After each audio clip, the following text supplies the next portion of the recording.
Hey everybody, this is Tracy here with another edition of A View from Tracy's Point. And as promised, here is the audio from Jussie Smollett's sentencing today. If you guys want to hear a little bit more or the condensed version of this sentencing, follow the link right up above here and it will take you to my initial video where I give a recap of what happened in court today. And you guys know that Jussie Smollett was being sentenced after being found guilty on 5 charges of lying about being the victim of a hate crime back in I think it was January of 2019, like one of the coldest days in the history of Chicago, and he out there in the streets playing games, then hired these 2 Nigerian brothers to pretend to have confronted him, made some slurs against him, and it all turned out to be a hoax because I believe he thought he was going to be cut from Empire, and he wanted some publicity, wanted people to feel sorry for him. And so this was the culmination of the charges being brought against him, Kim Foxx having the charges, throwing out the charges in exchange for some fake community service, and him paying a fine. But then another judge took up the case, or a retired judge, Renee O'Brien, I believe her name is, took up the case and just was doing a review of it. And then she asked that, there be a second look. There was a second look, which actually led to the case going back to the grand jury, and the grand jury returning an indictment against Jussie. Jussie was found guilty on all 5 counts a few months ago, and today was his sentencing. And this is what the judge had to say to Jussie. And listen until the end, because then Jussie is going to respond to the judge. And then, as I stated, I'll do a more formal, the recap that I did in the prior video, I was joking around, but I will do a more formal video with my opinions on tomorrow. So guys, go ahead and take a listen. Leave your comments below, rate the video, and subscribe to the channel if you haven't done so already. And until the next time, I shall talk to you guys later. Bye-bye.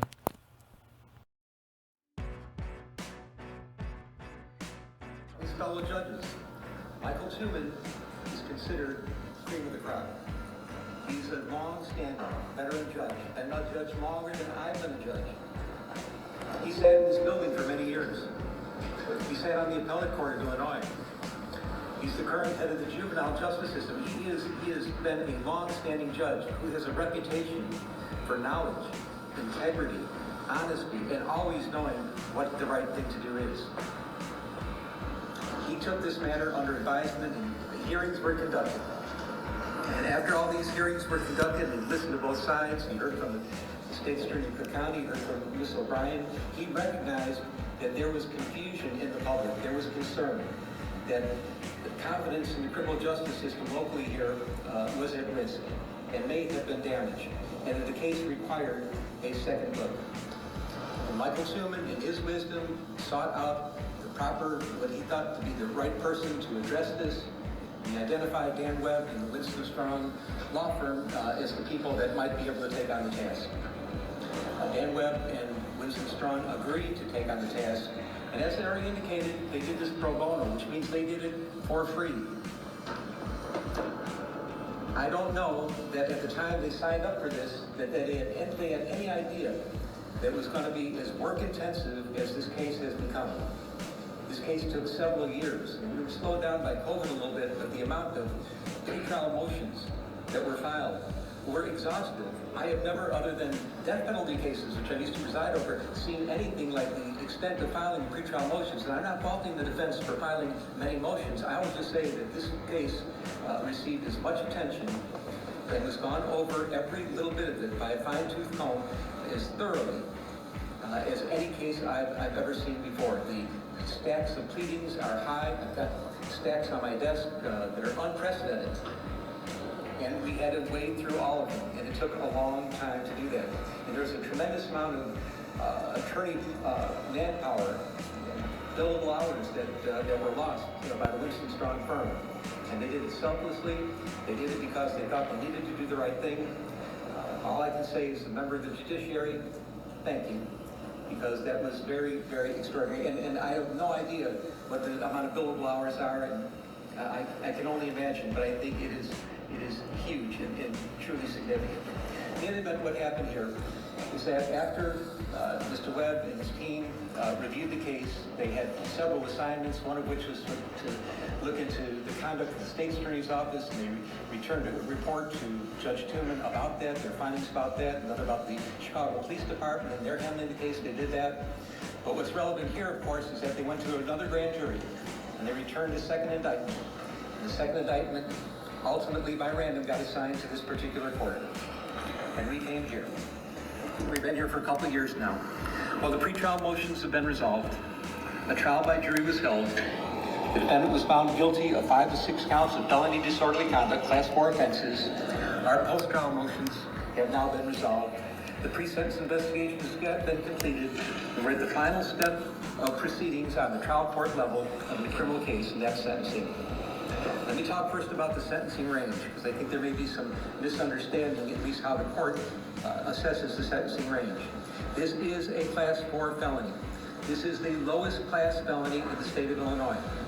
I will note that legislatures throughout the country, in Illinois in particular, have constantly cut into judicial discretion and forced us to have mandatory sentencings under different circumstances. We have to do this and we have to do that, and try to have some kind of cookie-cutter justice. But that does not exist in this case for me.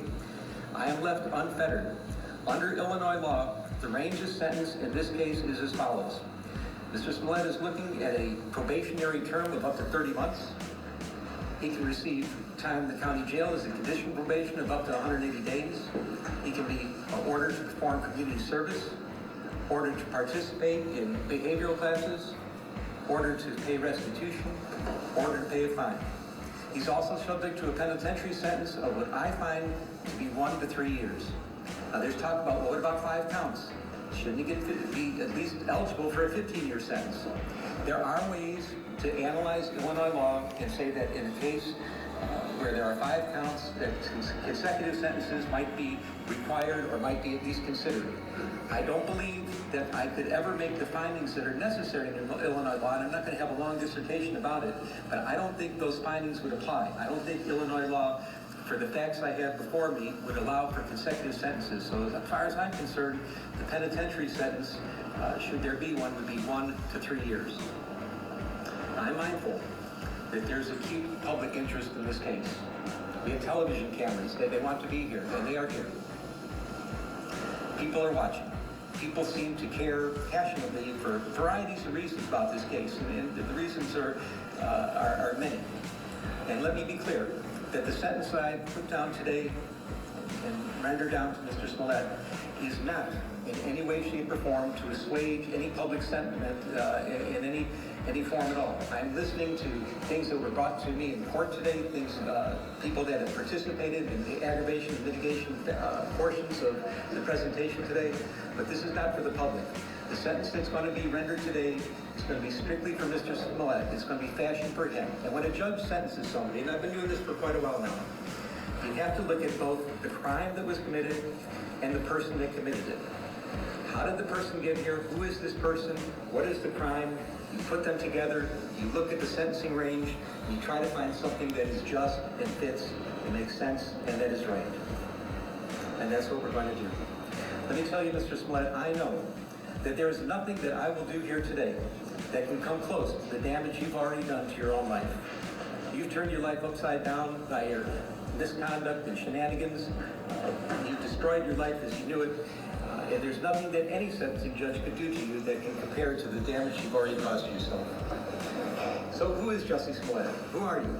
And how, out of all people in the world, did you get to be here, sitting in the courtroom in Chicago at a sentencing hearing, convicted of hoaxing racial and homophobic hate crimes? How in the world did this happen? Well, there are ironies in this case, and the ironies are many and they are profound. And I'm talking about the testimony I heard under oath from Mr. Smollett, corroborated in large part by the pre-sentence investigation. Mr. Smollett chose to take the witness stand, which of course is his right. He took an oath and he got on the witness stand, and the first thing he did was to introduce himself to the jury. He wanted the jury to know who he was, where he came from, what he was about. And I heard it on the witness stand. I heard it corroborated today by the witnesses that came and testified on his behalf. There's no question. Mr. Smollett was born into a mixed-race family. His mom is an African-American woman. His dad was a white Jewish man. There were 6 siblings. And if you can say anything about this family, and we're talking about a very, very tight-knit family, a village that was always in sync with each other, that cared about each other, was completely, wholly supportive of each other. You know that this family knew about matters about social justice more than anything else. That's what the family stood for. It is part of the fabric of their existence.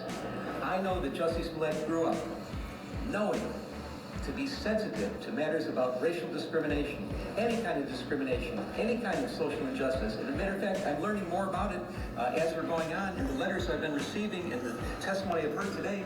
He's been doing this all his life. He doesn't just talk the talk, he's walking the walk. He's out there, he's advocating. He's involved in the community. He cares deeply about social justice issues. And for you now to sit here, convicted of hoaxing hate crimes, racial hate crimes, and homophobic hate crimes, the hypocrisy is just astounding. I don't know where to begin. I will remember one thing that will always stick in my mind, and I've been involved in so many trials over the years, but something happened in this trial that it was remarkable, and it talks about your sensitivity to issues of social justice. You're on the witness stand. You're being cross-examined. Your liberty is at stake. It is your criminal trial. Mr. Webb is winding through some things on cross-examination, and he's going through some social media communications, and whether it was Instagram or chat or text, a little quibbling about that doesn't matter. But Mr. Webb found a line that he wanted to confront you with. He said, "Didn't you say," and he used the word starting with the letter N, "meet me at this place at this time," and I'm paraphrasing. And rather than just answer the question, which is what a witness is supposed to do and expected to do in their criminal trial, you stopped the proceedings. You said, "Mr. Webb, out of respect for all the African American people in this courtroom, you should not be using that word." And I was amazed, but it showed, and I'm not talking about the pairing and the gamesmanship that may go on between the prosecutor and witness on the stand. That's not why I'm telling this, recalling this event. But what I'm talking about is how sensitive you were to any kind of slight. That anybody, if the wrong words come out of somebody else's mouth, you're going to get up and speak up and complain about it. And make sure that they know that they're not behaving the way you're supposed to behave. So you know better than anybody else that these are serious matters. They're serious to you. They're clearly serious to you, and as your whole family. And for you to be here now, convicted of these hate crimes, it is just astonishing. Faking hate crimes. So why did this happen? That's a good question. I think that's the question on everybody's mind. There's some conjecture you did it for the money. Frankly, I do not believe that you did it for the money. You were making, the evidence showed, close to $2 million a year when this happened. I don't think money motivated you at all. But the only thing I can find is that you really craved the attention, and you wanted to get the attention, and you were so invested in issues of social justice, and you knew that this was a sore spot for everybody in this country. You knew this was a country that was slowly trying to heal past injustices and current injustices and trying to make a better future for each other. And it was a hard road. And you took some scabs off some healing wounds and you ripped them apart for one reason. You wanted to make yourself more famous. And for a while it worked. Everybody was talking about you. The lights were on you. You are actually throwing a national pity party for yourself. And why would you do such a thing? Why would you, I understand, you crave the attention so much, but why would you betray something like social justice issues, which you care so much about? And the only thing I can conclude is that, and I acknowledge, there are wonderful sides to you. They're very giving and charitable and loving sides to you, but you have another side of you that is profoundly arrogant and selfish and narcissistic. That's the only thing that can be concluded. And that bad side of you came out during the course of all these events. Let me talk about hate crimes for a minute. I've been a criminal judge for many years, and I've heard many victims of crimes testify in front of me. And any victim of a crime, no matter what the crime is, they are demoralized by what happens to them. It doesn't matter if you're injured unjustifiably, if somebody hurts you and maybe cripples you or damages you in some fashion that's going to be long-standing injuries. If your property is stolen, your vehicles are stolen, people go into your homes, your property possessions are stolen, people do all kinds of terrible things. It is a demoralizing experience, and sometimes it's the worst experience that anybody can ever go through in their entire life. And then if it turns out that the motivation for the criminal to do something bad to you was because they hate you because of your race, because of your ethnicity, because of your gender, your sexual orientation, your religion, your age, your disability. If that was the reason for it, it is exponentially worse. There is nothing worse than to be a victim of a hate crime. It is the worst thing that can happen, especially in our country with all our history and all that we're going through now to try to get around some of these issues. Hate crimes are the absolute worst. And I believe that you did damage to real hate crimes, to hate crime victims. There are people that are actual, genuine victims of hate crimes that you did damage to. These are people that have a difficult time coming forward. They may be mistrustful. They may not want to bring it to the attention of the community, your first responders. There may be some trepidation. I don't know for sure how much damage there was. I don't know how this is going to impact other people, if they're going to be hesitant to come forward because they're going to think that they're going to be accused of acting like you and doing a stunt like you pulled here. I don't know if first responders are going to be more doubtful and skeptical of people that come forward, real victims of hate crime, because of what you did here. I'm hoping it's not that way. And I'll show one of the ironies in this case, and I find this pretty profound. I got letters from people that advocate about victims of hate crime their entire lives. They devote their lives to this. I'm talking in particular Derek Johnson, president of the NAACP, Reverend Jesse Jackson, he's an icon here in Chicago. No introductions necessary. They devote their whole lives to addressing issues about social injustice and hate crimes. And they are here today asking me to show you mercy.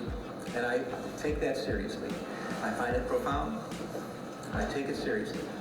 And I know that they're better positioned than myself to educate the public about that topic, about the damage you've done to real victims of hate crime. And I am confident that because of all the attention that you've garnered here on this case, that they are going to seize the opportunity and they will educate the public and they'll be talking about this. And they'll try to mitigate some of the damage that you've caused to real victims of hate crimes, and they're better positioned to do it than I am, and I will defer. But I will acknowledge that you have done some real damage.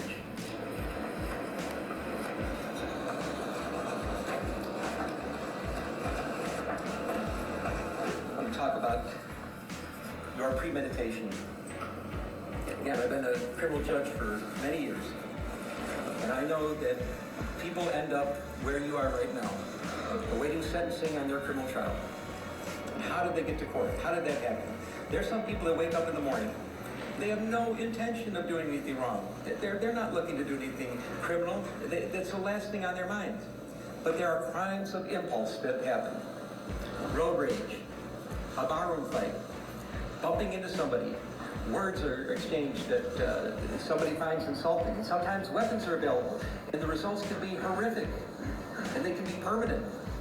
And people are sitting here and they're wondering themselves, how did I get here? I wasn't looking for trouble. The trouble just seemed to find them, and crimes of impulse. And when I'm saying that I have to put the person and the crime together and try to mix them and understand, who it is that committed this crime within the sentencing range, and that's part of my job to do. I consider how the person got here. So, but this is not a crime of impulse. There are also crimes of opportunity. Walking down the street and somebody they left the keys in the car with the motor running. And they take the car. Or they're in the department store and they see someone put the credit card on this side and they go to adjust their baggage on the other side and grab the credit card. Those are crimes of opportunity. They didn't wake up thinking they're going to commit a crime, but something just looked too tempting to them. They use very bad judgment, and then they get in trouble, they get caught, and here they are. But then there are crimes of premeditation. Mr. Smollett, that's what you are all about here. Crime of premeditation. Unbelievable about this case that you of all people are here convicted of hoaxing hate crimes. You who know better, who are out there in the world trying to be something for the good in social justice causes, that you ended up here right now like this. It's crazy, but you know people in high places, elected public officials. They reacted. You knew mainstream journalists. They reacted. You became the first page, your front page news. You're talked about in the halls of Congress. People are talking about making laws to prevent what happened to you to happen to anybody else. People on mainstream media are decrying what happened. What kind of country is this? How could they do this to Jussie? We know Jussie. He's such a gentle guy. He's the guy that was described to me by all the family and friends that I heard from today. And I believe that Jussie exists. But you use them as your patsies too. They were giving you the national pity party you wanted. They're putting you on the front page. All the attention is on you. People talk about social injustice. Your name was coming up first, which is exactly what you wanted. But you used them. If anything, people in those positions, elected public officials, mainstream journalists, their credibility is everything to them. And you didn't care that you might be damaging it. You did damage to them because, again, there's a side of you that has this arrogance and selfishness and narcissism that's just disgraceful. You planned work, of course, until it didn't. We're in Chicago.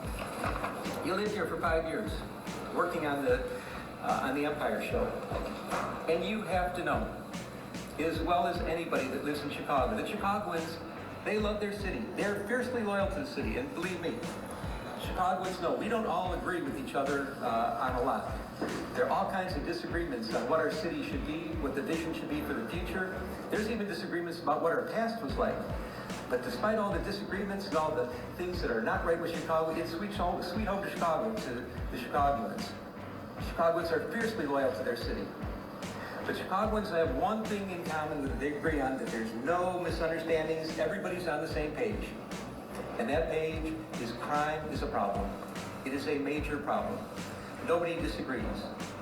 And we know that police resources, they are valuable. They're limited. Detective resources are precious. And they cannot be squandered. And what you did, because you were selfishly, arrogantly, and narcissistically bringing attention to yourself. It's the only reason you could have been doing such a crazy thing that you did, was you took away a lot of resources from other places, from other real victims of real crimes. You used up the police resources for your own benefit, and that's a big problem here. What you did is you created what we call around here a heater. What's a heater? A heater is a case that when it's reported to the public conscience is shocked to such an extreme that the public is demanding that the police solve this crime here, right now, right here, right now. Everything else has to take second place. The heater has to be addressed. And you created a heater. And boy, did they put on an investigation. And I know that I've been listening to Chicago police officers and listening about police investigations for many years. It's certainly not a perfect police department. It's perhaps unfairly maligned in some respects as well. I'll match the homicide detectives here against any in the country for their competence and thoroughness. Not a question about that. But what they did in this case is extraordinary. I've never seen, even in some murder cases, the amount of police work that went into this investigation. You did exactly what you didn't want to happen. They put so many police resources into this. When I say what you didn't want to happen is you never wanted this case solved. You thought that somehow you'd be able to skate by and nobody would ever know what really happened here. And you're going to walk away from this, and it didn't go down like that at all, of course. So they solved the case. And what happened? Turns out that you're not a victim of a hate crime. You're not a victim of a racial hate crime. You're not a victim of a homophobic hate crime. You're just a charlatan pretending to be a victim of a hate crime. And that's shameful, especially from the family you got brought up with your family values. It's so sad. The damage you've done to yourself is way beyond anything else that can happen to you from me or any other judge that can be sentencing you in this criminal case. You are now a permanently convicted felon. Your family who loves you and supports you, I only want to use the word forgive, because forgiveness isn't even necessary. They're with you so much. They're so tight-knit, but you have to live with the fact that you really put them through a ringer. You've embarrassed your valuable friends in high places, elected public officials, people in the media. You've embarrassed them. You have to live with that. I don't know if those relationships can be repaired. You've become toxic in your own workplace. Your career future is uncertain at very best. It was really on a rocket ship to success, and now you've turned yourself into riches to rags, and it's so unfortunate. Your very name has become an adverb for lying, and I cannot imagine what could be worse than that. People talk about situations where somebody's lying and trying to manipulate and maneuver a story, and your name comes up. There's, pulling a Jussie, something like that. That's awful. You're the butt of jokes. Comedians, mainstream talk show hosts, they make jokes about you. They just sketches about you. I can't imagine anything worse than that. No, this is all self-inflicted. These are things you did to yourself. This is self-damage. Well, some people may think that what you did is funny, and there's some room for humor or jokes about it. But I assure you, this court does not. I don't think there is anything funny at all about hoaxing and faking racial hate crimes, hoaxing or faking homophobic hate crimes. I think that is disgraceful. There is nothing funny about it. There's no humor in what you did whatsoever. All because you're selfish, arrogant, narcissistic. At least you have that side of you that came out through this case, and you kept doubling down and doubling down and doubling down. It's not funny. It's not funny at all. And I'm your sentencing judge, and I don't find it funny. So where are we at? We're at the end. You're convicted of a Class 4 felony. It's presumptively probationable, but we have some real serious aggravating factors here. Your premeditation, which I've described. The pain you caused to real victims of hate crimes, which I have described. The damage you've done to the city of Chicago, I've heard. It's been talked about. I'm mindful of the city's request for restitution, and if I'm going to fashion that, consider that request, I have to fashion the sentence accordingly. And above all, the capper of all cappers, your performance on the witness stand. This could only be described as pure perjury. You got on the witness stand, you didn't have to, you did, you certainly have a right to, but you committed hour upon hour upon hour of pure perjury. And I find all those to be ample factors that this court will decide that the things you did, that any kind of probationary sentence would deprecate the seriousness of the offense, and you need to go to the penitentiary. The record is clear, and it would support it. But I'm looking at everything in its totality. And I agree. It's told to me today, you can't judge everybody by one bad thing they've done in their life. I don't know if it's the only bad thing, but this is the only bad thing that I'm concerned about now. And that you do have quite a record of real community service and quite a record of attaching with people. There is a lot of mitigation in this case as well. And I'm mindful of the pleas of mercy, particularly from people that are in the arena of dealing with social justice issues, that are fighting, seriously fighting, not playing around, not doing games like you were doing, but seriously fighting for matters involving hate crimes of all sorts. and they're asking you for mercy as well. So I'm trying to consider who you are as a person, how you got here, how somehow you strayed away from your family values, you let that dark, narcissistic, selfish, and arrogant side come out, and you persisted with it for years on this case. I'm fashioning the following sentence, and here's your sentence. I'm sentencing you to 30 months felony probation, and the probation is going to be to this court. You're going to be allowed to travel wherever you want. You do not have to live in the state of Illinois. You can report by phone. I know that if you're going to try to make a living and do some of the things you do, you may have to go to other places, New York and Los Angeles. You can do those things.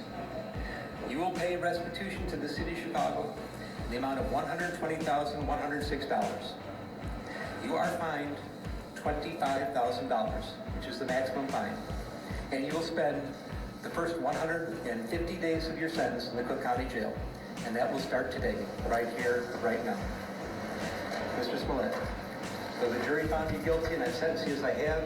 You have the right to appeal the findings and rulings of the court, or ask your sentence to be modified. To do those things, you need to file a notice of appeal in writing within 30 days. You may also file a motion to modify your sentence, which may have to be filed in writing within 30 days. Anything not stated in those filings are waived for purposes of appeal. You cannot afford lawyers or transcripts. They would be provided free of charge. Do you have any questions? No, I would just like to say to Your Honor that I am not suicidal. That's what I would like to say. Okay. I am not suicidal. Okay. I am not suicidal. I am innocent, and I am not suicidal. If I did this, then it means that I stuck my fist in the fears of Black Americans in this country for over 400 years, and the fears of the LGBTQ community. Your Honor, I respect you, and I respect the jury, but I did not do this. And I am not suicidal. And if anything happens to me when I go in there, I did not do it to myself. And you must all know that. I respect you, Your Honor. I respect your decision. Jail time. I am not suicidal. Okay. Mr. Uche, let me inquire, are there any post-sentencing motions you care to present right now? Yes, Judge. Yes, Ms. Moon. The defense would wish to present a motion to reconsider sentence and file it in standard. It is timely filed. Thank you, Judge. And let me say, I've obviously considered the sentence at great length. And it's timely filed, so it's preserved for purposes of appeal. Motion to reconsider sentence is respectfully denied. And is there another, one second, Randy. Anything else? Just a second. Is there going to be a notice of appeal filed? Yes, Judge. We're filing a notice of appeal. We're going to be emailing it to the clerk right now, to the office. You're doing it in standard, and are you going to be handling the appeal? Judge, as of now, yes. Well, you have to commit to handling the appeal. Yes, we're filing a motion. Yeah. All right, notice of appeal may be filed. Charlotte, and now I need the prosecutors to work with Charlotte, the probation officer, to work out probation specifications with the conditions I just explained. 150 days in the county jail, restitution of fines. Oh, and also statutory DNA and costs are ordered as well. That's statutory. So you have to fill out the probation specifications. And I'm going to get somebody to help you do that. We need to get that done in the standard. Anything else today? Yes. Okay, in light of the notice of appeal, we would ask that you suspend the jail sentence in light of the instant filing of the notice of appeal. Did I do what? Suspend the jail sentence in light of the notice of filing of appeal. That will be respectfully denied. Yes, Mark. Mr. Lewis. In light of our notice of appeal. No, I'm not saying, no. The wheels of justice turn slowly. Sometimes the hammer of justice has to fall, and it's falling right here, right now. I'm not staying this. This happens right here, right now. Okay. Charlotte? I know you said this, that Jussie Smollett been doing. Yeah, I'll talk to you about it. I'll give you this. Okay. All right. Any other matters to come before the court today? All right. Defendants remanded to the custody sheriff. Court is adjourned. I am not suicidal. I am not suicidal, and I'm innocent. I could have said